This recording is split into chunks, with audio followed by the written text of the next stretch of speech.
नमस्कार, India news Uttar Pradesh Uttarakhand पर उत्तर प्रदेश विशेष में आपका स्वागत है। मैं हूं आपके साथ हेमंत कुमार। चलिए शुरुआत करते हैं।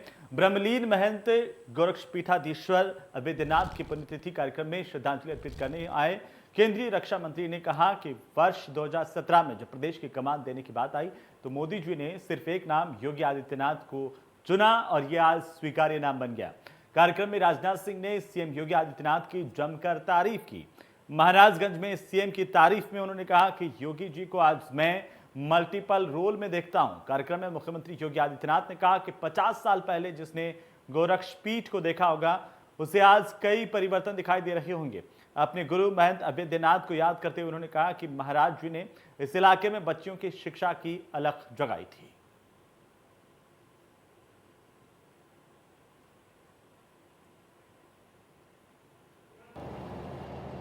बहनों भाइयों, हम लोग यहाँ पर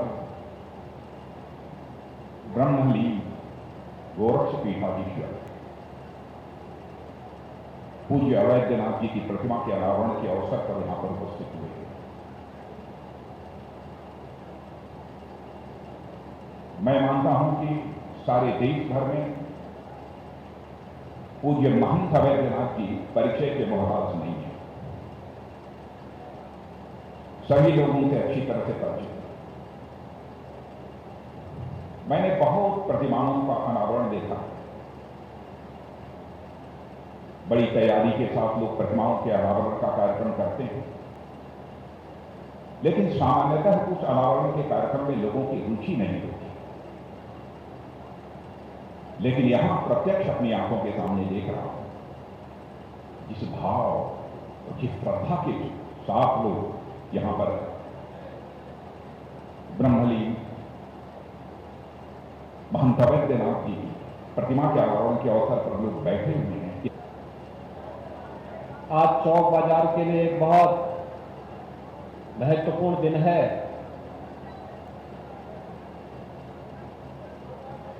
चौक बाजार के प्रति जिनका प्राण स्नेह था और इस क्षेत्र में शैक्षिक जागरण के लिए जिन्होंने लगभग 5-6 दशक तक कार्य किया, ऐसे पूज्य महंत अवैधनाथ जी महाराज की प्रतिमा का अनावरण करने के लिए हमारे बीच में भारत सरकार के यशस्वी रक्षा मंत्री माननीय राजनाथ सिंह जी उपस्थित हुए हैं। मैं इस अवसर पर उत्तर प्रदेश उनकी कर्म भूमि है, उत्तर प्रदेश उनकी जन्मभूमि भी है। तो वहीं निषाद पार्टी के राष्ट्रीय अध्यक्ष संजय निषाद से बीजेपी से गठबंधन को लेकर खास बातचीत की। संजय निषाद ने साफ कहा है कि हमारा समझौता बीजेपी में सम्मानजनक समझौता हुआ है और छोटे दल जाएंगे तो कहां पर जाएंगे। जब तक वो बीजेपी के साथ नहीं आएंगे तब तक उनका कुछ भला होने वाला नहीं है। और क्या कुछ कहा आप भी सुनिए। होते बात बन गई। बात क्या बनी, हमारे साथ बातचीत करने के लिए संजय निषाद जी है। आज तो औपचारिक ऐलान भी हो गया गठबंधन का। निश्चित रूप से 2022 जीतना है और लक्ष्य निर्धारित है कि योगी जी मोदी जी के नेतृत्व में उत्तर प्रदेश की फिर सरकार बनाई जाए और जो निषाद पार्टी वंचितों को जो 70 साल से जिनकी आवाज़ दबाई गई, जिनका हिस्सा लूटा गया, उन्हें 1 जून की रोटी पर सब्र करना पड़ा, उनके मकान छीने गए, उनके पास कपड़े नहीं हैं, ऐसे लोगों की एक आवाज़ है निषाद पार्टी, निर्बल इंडियन शोषित हमारा। उस आवाज़ को आज के दिन में उस संघर्ष का परिणाम है कि एक भारतीय जनता पार्टी ने एक प्लेटफॉर्म दिया कि उस आवाज़ के उनकी जो समस्याएं हैं उनके समाधान किए जाएं।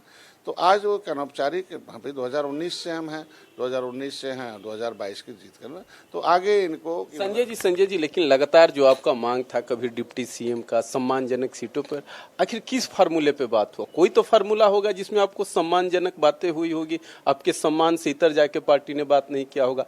फार्मूला क्या बना? देखिए, ये तो आपका ये सब तोड़ मरोड़ की हमारी ये मांग है। हमारी मांग है, हमारे पार्टी का मुद्दा है कि 70 साल से जो इनका आरक्षण का मुद्दा है, जो संविधान में लिखा हुआ मझवार नाम है, पिछली सरकारों ने उसे उलझा रखा, उसके सरनेम को पिछड़ी में डाल दिया ज़बरदस्ती। तो हम कहते हैं कि आज जाटो भाई लेदरमैन का बेटा कोई भी सरनेम लिखे उसे मिलता है।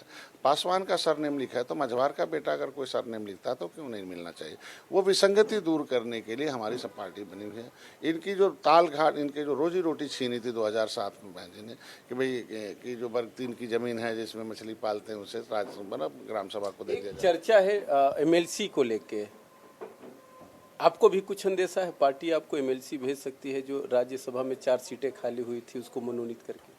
देखो, हम लोग पद प्रतिष्ठा के लिए काम नहीं कर रहे हैं, हम लोग अपने सामाजिक मुद्दे के लिए काम कर रहे हैं। उन्होंने मन से कह भी दिया कि भैया इनका सम्मानजनक सीटें मिली, इनकी समस्या भी समाधान होगा, समय समय पर दिखेगा। और अगर भारतीय जनता पार्टी कुछ करती है तो उन्हें धन्यवाद देता हूँ। आप अपने साथ छोटे दल, जो आपके सहयोगी छोटे दल हो चाहे किसी बात से छोटे दल इस समय बीजेपी से नाराज चल रहे हैं, क्या उनको भी आप पार्टी में एनडीए के घटक दल बनाने में कोशिश करेंगे? निश्चित रूप से वो जाएंगे कहाँ जब हमारी समस्याएं। आपका इशारा ओम प्रकाश राजभर पे है, जाएंगे कहाँ? निश्चित रूप से कहाँ जाएंगे। मैं तो माननीय योगी आदित्यनाथ को धन्यवाद दूंगा कि हमारे समाज के इस हल के लिए उन्होंने सकारात्मक रूप अपनाया। माननीय सिद्धार्थनाथ सिंह को उन्होंने इसके 100 पे रखा है, बाकी बातें उनसे कर सकते हैं। तो ये छोटे दल जिस सामाजिक मुद्दे के हल के लिए बनाए गए हैं, उनका सामाजिक हल कोई और नहीं कर सकता, बीजेपी कर सकती है। जाएंगे कहाँ, सबको देख लिया ना। अंत में डॉक्टर संजय के साथ आएंगे और बीजेपी के साथ मिलकर 2022 में सरकार बनाएंगे। हमारे साथ राष्ट्रीय निषाद पार्टी के राष्ट्रीय अध्यक्ष संजय निषाद जी थे। उन्होंने कहा कि बातें होते क्या बनी, हालांकि उस पर तो उन्होंने चर्चा नहीं किया, लेकिन एक साफ उनका मैसेज था कि आखिर छोटे दल जाएंगे तो कहाँ जाएंगे, छोटे दल बीजेपी में आएंगे तभी उनका कल्याण होगा। सहयोगी हरिओम के साथ रजनीश पांडे, इंडिया न्यूज, लखनऊ।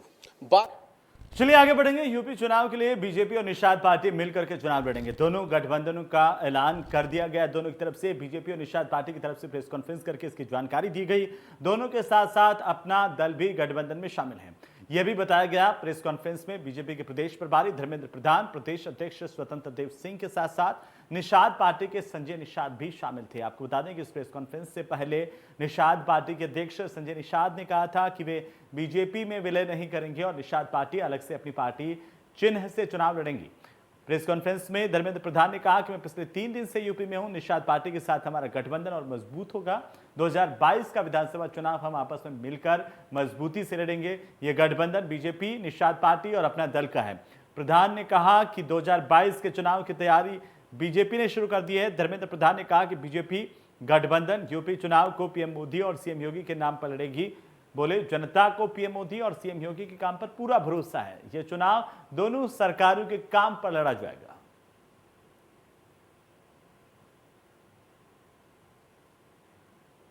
आग्रह करता हूं, गठबंधन केवल भारतीय जनता पार्टी और निषाद पार्टी का तो नहीं है, अपना दल भी हमारे साथ जुड़ा है। प्रदेश में बहुत सारे राजनीतिक ताकतों को इन दिनों में भारतीय जनता पार्टी अपने साथ जुड़ पाया है। उसी सामाजिक ताना बाना को आगे ले जाने के लिए हम 2022 की चुनाव में भी और मजबूती के साथ लड़े। इसकी प्रक्रिया, उसकी एक प्रकार से ब्रशअप की काम हमने शुरू किया है। प्रधानमंत्री नरेंद्र मोदी जी और यहाँ के लोकप्रिय मुख्यमंत्री आदरणीय योगी जी के ऊपर प्रदेश की जनता की अटूट भरोसा है। उसी भरोसा के आधार पे प्रजातंत्र में भरोसा ही सबसे बड़ी पूंजी होती है, विश्वास ही सबसे बड़ी पूंजी होती है। समाज की सभी वर्गों की विकास के लिए सबका साथ, सबका विकास, सबका विश्वास और आजादी के 75 साल की अवसर पे आने वाले जो 25 साल शताब्दी के लिए जो प्रवास होगी, उसके लिए सामूहिक प्रयास की जन आंदोलन की आह्वान प्रधानमंत्री जी ने किया है। उसी के अंदर 2022 की यूपी की विधानसभा हमारे लिए महत्वपूर्ण होती है। तो वहीं बहुजन समाज पार्टी से निष्कासित पूर्व मंत्री राम अचल राजभर, पूर्व मंत्री लालजी वर्मा ने आज समाजवादी पार्टी के राष्ट्रीय अध्यक्ष अखिलेश यादव से मुलाकात की। अखिलेश यादव ने इस मुलाकात का फोटो ट्वीट करते हुए एक औपचारिक मुलाकात बताया, लेकिन समाजवादी पार्टी के प्रदेश अध्यक्ष ने दावा किया और कहा कि दोनों नेता हमारे साथ मिलकर के चुनाव लड़ेंगे। आगामी विधानसभा चुनावों को लेकर सभी दल मुस्तैदी से मैदान में हैं। नरेश उत्तम पटेल समाजवादी पार्टी के प्रदेश अध्यक्ष हैं। तमाम यात्राओं पर निकले थे, कई जिलों का दौरा किए हैं, उसके बाद आए हैं। यहाँ पे तमाम कार्यकर्ताओं को आप शामिल करवा रहे हैं। अगर बात की जाए तो समाजवादी पार्टी में लगातार लोग शामिल हो रहे हैं, इसे आप किस रूप में देखते हैं? देखिए, समाजवादी पार्टी के राष्ट्रीय अध्यक्ष माननीय श्री अखिलेश यादव की जो 5 साल की उपलब्धियां हैं, अब जनता उन्हें याद कर रही है कि अखिलेश जी ने जो उत्तर प्रदेश का सर्वांगीण विकास किया, सड़क, स्कूल, अस्पताल, 108, 102, 10, 90 ये जो योजनाएं चलाई, बड़ी सड़कें बनाए, बड़े बड़े पुल बनाए, शिक्षा संस्थान बनाए, विद्युत का उत्पादन बहुत ज़्यादा वृद्धि किया, मतलब बिजली उत्पादन में। तो ये काम अब जनता को याद आ रहे हैं कि ये तो भाजपा वालों ने हम सबको जो है भ्रामक प्रचार करके, गलत वादा करके हमसे जो है हमारा वोट ले लिया और हम पछता रहे हैं। हमारी किसानों की फसल का मूल्य नहीं दे रहा है, लागत मूल्य दे नहीं रहे और कह रहे हैं कि हम लाभकारी मूल्य दे रहे हैं। नहीं, अगर नेता बड़ी संख्या में आपकी पार्टी के साथ आते हैं तो कहीं ना कहीं वो जनता के रुख को देखते हैं, राजनीति के रुख को पहचानते हैं। आज अखिलेश यादव जी से राम अचल राजभर भी मिले हैं और लालजी वर्मा जो कद्दावर नेता हैं पूर्वांचल के, अम्बेडकर नगर के, इसे आप किस रूप में देखते हैं? कितना फायदा होने वाला आपकी पार्टी को? देखो, लालजी वर्मा, राम अचल राजभर, हम लोग सब एक ही इंस्टीट्यूशन के पढ़े हैं। जब हम लोग लोक दल में थे तो लालजी वर्मा हमारे अध्यक्ष थे प्रदेश के, हम युवा लोक दल के। राम अचल वो भी थे, लेकिन आज वो उन लोगों ने ये आवश्यकता समझी कि अगर इस प्रदेश को, देश को बचाना है तो हमको समाजवादी आंदोलन में रहना होगा। और ये हमारे दोनों पुराने साथी, हम उनका स्वागत करते हैं। वो पार्टी में आए, राष्ट्रीय अध्यक्ष जी का कार्य व्यवहार, उनका स्वभाव, उनकी नीतियाँ उन्हें पसंद आई, वो आ रहे हैं, हम उनका स्वागत करते हैं। बाकी के जो विधायक पहले मिले थे उनको आप लोग कब तक शामिल कराएंगे? नवरात्रि के समय चर्चा चल रही है कि वो लोग आएंगे और पार्टी ज्वाइन करेंगे, या अलग कोई डिमांड रखेंगे, कोई किसी गुट के रूप में शामिल होंगे? नहीं, विधायकों के बारे में तो मुझे जानकारी नहीं है, वो तो माननीय राष्ट्रीय अध्यक्ष जी को होगा। लेकिन मुझे ये मालूम है कि सैकड़ों की संख्या में पूर्व विधायक, पूर्व मंत्री समाजवादी पार्टी में लगातार मिल रहे हैं, संपर्क कर रहे हैं, पार्टी में शामिल हो रहे हैं। कोई जिला स्तर पर, कोई विधानसभा स्तर पर, कोई प्रदेश स्तर पर, कोई राष्ट्रीय स्तर पर लगातार विधायक, पूर्व विधायक भी मिल रहे हैं। बड़े बड़े जो मतलब किसान नेता हैं वो भी समाजवादी पार्टी की मदद में खड़े हो रहे हैं। उसका कारण है कि माननीय अखिलेश यादव जी ने सच्चाई है, उनका आचार विचार, उनकी नीतियां, उनकी सरकार की उपलब्धियां अच्छी हैं, इसलिए समाजवादी पार्टी का परिवार लगातार बढ़ता जा रहा है, जो एक अच्छा शुभ संकेत है। बिल्कुल, चुनाव को देखते हुए जिस तरीके से भारतीय जनता पार्टी ने आज ऐलान किया है कि संजय निषाद उनके साथ गठजोड़ करके, समझौता करके चुनाव लड़ेंगे, वहीं आज अखिलेश यादव ने भी एक ट्वीट किया है जिसमें 2 कद्दावर नेता पूर्वांचल के हैं जो बैकवर्ड से आते हैं, वो समाजवादी पार्टी के साथ मिलकर चुनाव लड़ेंगे। कैमरामैन हरिओम के साथ नरेंद्र यादव, इंडिया न्यूज, लखनऊ। तो वहीं आगामी 2 अक्टूबर को कांग्रेस की महासचिव प्रियंका गांधी प्रधानमंत्री नरेंद्र मोदी के संसदीय क्षेत्र वाराणसी पहुंच रही हैं। प्रियंका गांधी इस दौरान जहां पार्टी पदाधिकारियों से भेंट करेंगी, वहीं संगठन की मजबूती को लेकर के भी चर्चा बैठक में करेंगी। साथ ही उनके कई अन्य कार्यक्रम भी हैं। प्रियंका गांधी के आगमन को लेकर के पूर्व तैयारियों पर पार्टी पदाधिकारी और कार्यकर्ताओं के साथ कार्यक्रम को भव्य बनाने के लक्ष्य से वाराणसी पहुंचे हैं। कांग्रेस के राष्ट्रीय सचिव राजेश तिवारी ने मैदान स्थित कांग्रेस कार्यालय पर बैठक की। इस दौरान बैठक में शामिल पूर्व विधायक अजय राय के नेतृत्व में पार्टी पदाधिकारियों, कार्यकर्ताओं से संगठन को नीचे के स्तर तक मजबूत बनाने की दिशा में विचार विमर्श भी किया। देश के विधानसभा चुनाव को लेकर कांग्रेस पार्टी जो है निचले स्तर पे संगठन बनाने का काम किया जा रहा है और अभी तक पूरे 8,134 नया पंचायत में कांग्रेसी कमेटी बन गई है। 58,000 ग्राम सभाओं में कमेटी बनाने का काम जो है प्रारंभ हमारा हो चुका है और 1.25 लाख मतदान केंद्रों में भी कांग्रेस का संगठन जो है ये 30 तारीख तक तैयार कर लिया है। उत्तर प्रदेश के तो चलिए इसी के साथ ही उत्तर प्रदेश विशेष में फिलहाल इतना ही, लेकिन इंडिया न्यूज पर लगातार खबरें जारी हैं। नमस्कार।